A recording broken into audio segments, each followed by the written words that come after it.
새벽에 우리에게 주시는 하나님의 말씀은 신약성경 마태복음 23장 13절에서 24절까지의 말씀입니다.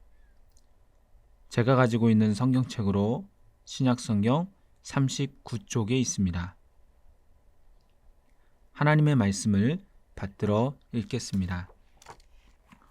화 있을진저 외식하는 서기관들과 바리새인들이여, 너희는 천국문을 사람들 앞에서 닫고 너희도 들어가지 않고 들어가려 하는 자도 들어가지 못하게 하는도다.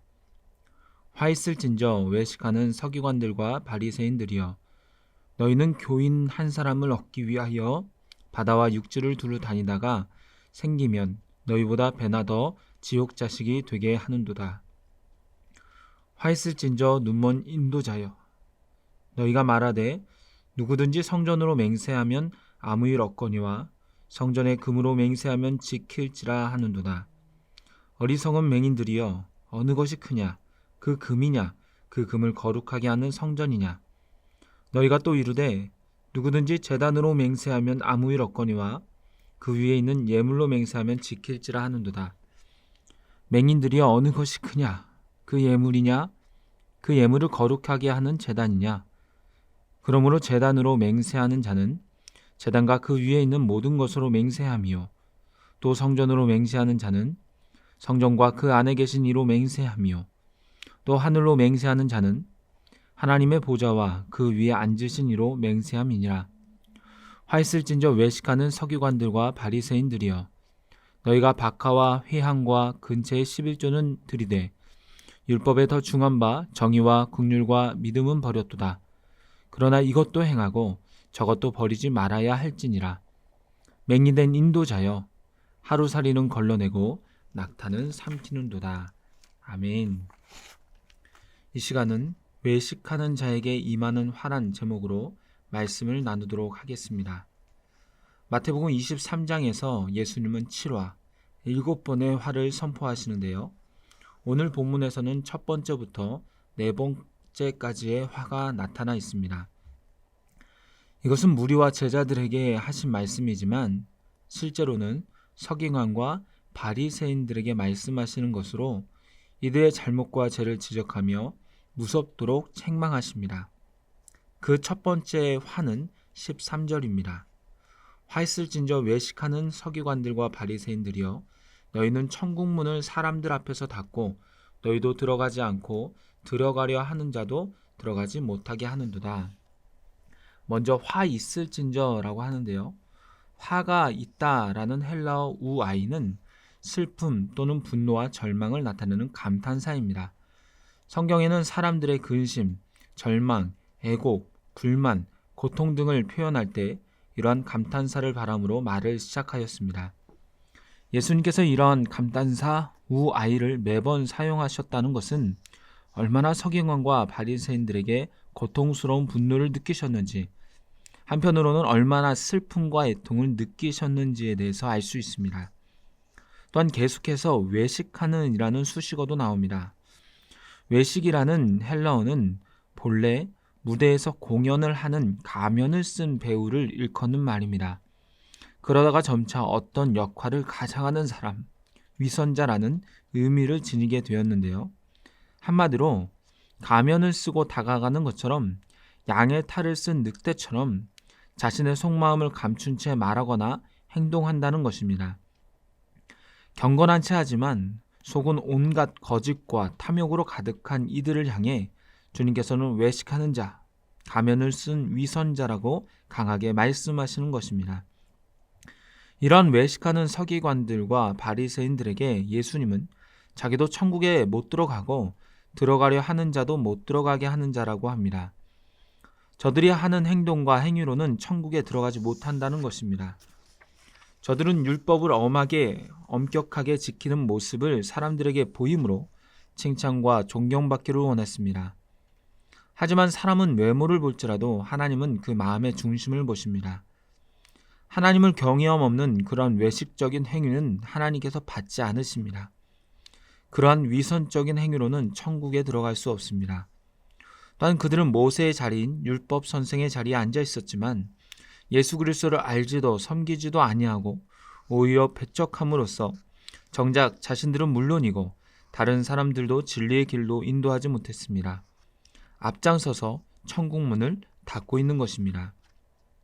두 번째 화는 15절입니다. 화 있을진저 외식하는 서기관들과 바리새인들이여 너희는 교인 한 사람을 얻기 위하여 바다와 육지를 두루 다니다가 생기면 너희보다 배나 더 지옥 자식이 되게 하는도다. 교인 한 사람을 얻으려 한다라는 것은 유대교 개종자를 만들려는 전도 행위를 가리킵니다.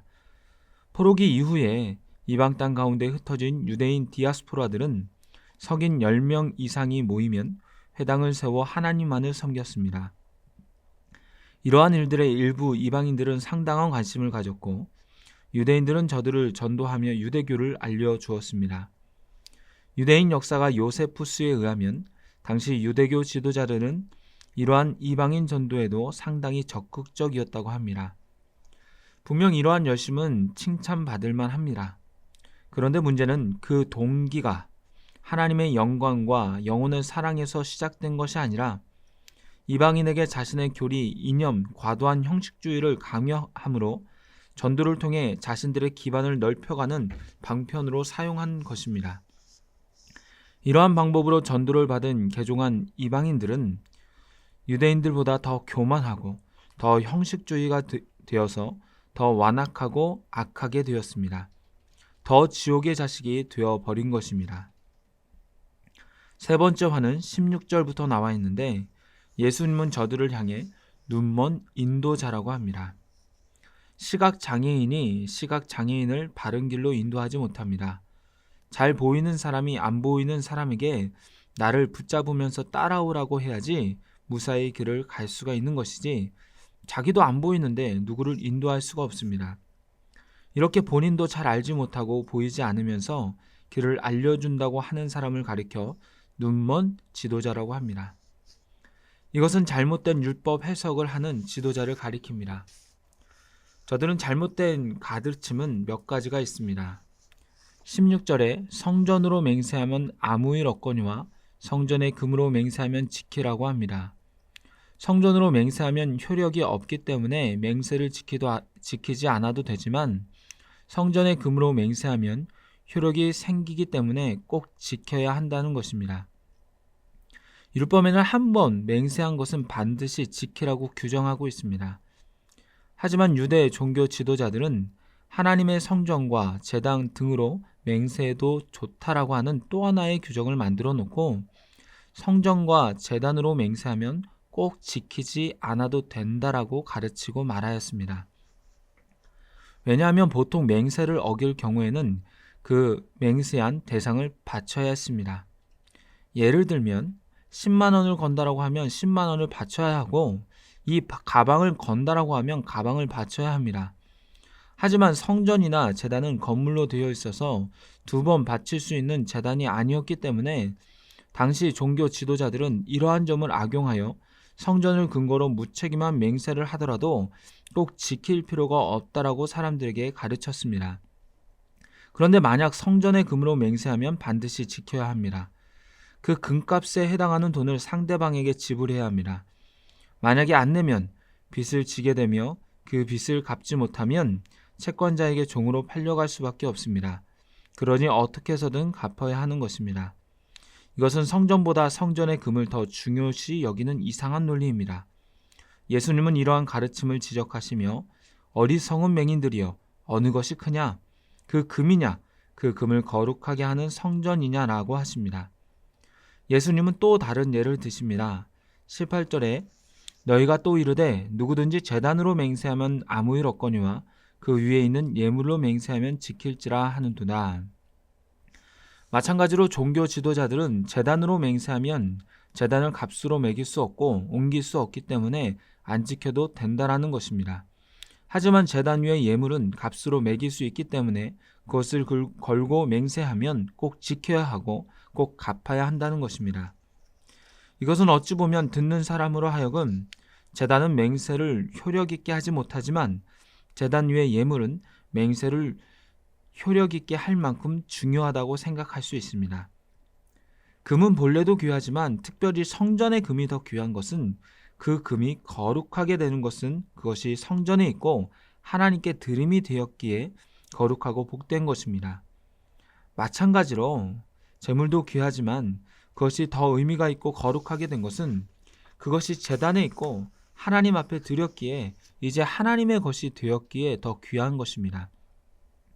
예수님은 이렇게 말씀하시며 제단으로 맹세하든 성전으로 맹세하든 하늘로 맹세하든 결국에 하나님과 연결되어 있고 하나님을 걸고 맹세하는 것이라고 말씀하십니다. 여기에서 예수님이 말씀하시고자 하는 것은 바르게 맹세하는 방법이 아닙니다. 맹세를 하는 자는 자신의 불신앙과 믿음 없음을 드러내는 것입니다. 저들은 하나님의 영광과 하나님의 이름, 하나님의 거룩하심은 전혀 생각하지 않고 물질적 도구만을 생각하며 하나님보다 물질을 더 중요시하는 그러한 맹세를 가르쳤습니다. 이는 그 마음속에 이미 탐욕과 외식으로 가득 차 있기 때문입니다. 예수님은 이러한 가르침을 강하게 책망하신 것입니다. 네 번째로 선언하신 화는 23절입니다. 화 있을진저 외식하는 서기관들과 바리새인들이여 너희는 박하와 회항과 근처의 11조는 들이되 율법에 중한 바 정의와 국률과 믿음은 버렸도다. 그러나 이것도 행하고 저것도 버리지 말아야 할지니라. 서기관과 바리새인들은 11조 계명을 철저히 지킴으로 아주 작은 수입원인 박하와 회항과 근처의 11조까지 드렸습니다. 지금으로 따지면 고정적인 월급뿐 아니라 누군가 주는 용돈, 부수입, 과일 등도 철저히 계산해서 드렸다는 것입니다. 이것 자체는 칭찬받을 만합니다. 하지만 그들은 이렇게 11조 계명은 철저히 지키면서도 더 중요한 율법인 정의와 국률과 믿음은 저버렸습니다. 이는 마치 하루살이는 걸러내고 낙타는 삼키는 것으로 하루살이든 낙타든 둘 다 부정한 것으로 먹지 않아야 되는데 조그만 하루살이는 부정하여 안 먹고 큰 낙타는 부정하여도 먹는다는 것입니다. 그러니까 더 큰 부정을 저지른다는 것이죠. 11조 계명은 지키지만 더 중요한 사랑과의 관계에서 정의와 국률과 믿음은 저버렸다는 것입니다. 가난한 자들을 돌보지 않고 그냥 넘겼다는 것입니다. 아픈 자들을 섬기지 않고 그냥 지나쳤다는 것입니다. 이것은 꼭 쓰러진 사람을 그냥 지나쳤던 제사장과 레위인 같습니다. 이제 말씀을 맺도록 하겠습니다. 오늘은 첫 번째 화부터 네 번째 화까지를 다루었습니다. 예수님은 화 있을진저 외식하는 자여라고 지속적으로 말씀하십니다. 신앙생활을 하다 보면 또 교회에서 직분을 맡다 보면 나도 모르게 하나님을 바라보기보다는 사람을 바라볼 때가 있습니다. 그럼 자칫 잘못하면 외식하는 자가 됩니다. 하지만 신앙생활에서 가장 중요한 것은 하나님을 사랑하는 것입니다. 하나님을 사랑하는 것은 율법을 형식적으로 지키는 것이 아닙니다. 그분이 무엇을 더 원하시는지, 무엇을 더 기뻐하시는지, 무엇이 하나님의 영광을 나타내시는 것인지를 더 생각하며 주님의 마음으로 세상을 품는 것입니다. 이러한 하나님 사랑과 이웃 사랑이 없이 형식적인 율법을 가르치고 행동한다면 맹인이 맹인을 인도하는 것밖에 안 될 것입니다. 그러기에 아무쪼록 외식하여 화가 있는 자가 아니라 하나님을 사랑하여 복이 임하는 저와 여러분이 되기를 바랍니다. 기도하겠습니다. 살아계신 하나님 아버지, 오늘도 말씀으로 하루를 시작하게 하시니 감사를 드립니다. 주님을 섬긴다고 열심을 내지만 혹 하나님보다 사람을 더 의식하고 바라보는 그러한 외식하는 자가 될까 두렵습니다. 우리가 하는 모든 일들이 주님을 생각하고 주님을 사랑하여 주님께서 기뻐하시는 일들을 행하게 하시고 주님의 마음에 합당한 삶을 살게 하여 주옵소서. 그래서 주님과의 온전한 교제 가운데 늘 영생의 삶을 누리게 하여 주시옵소서. 예수님의 이름으로 기도하옵나이다. 아멘.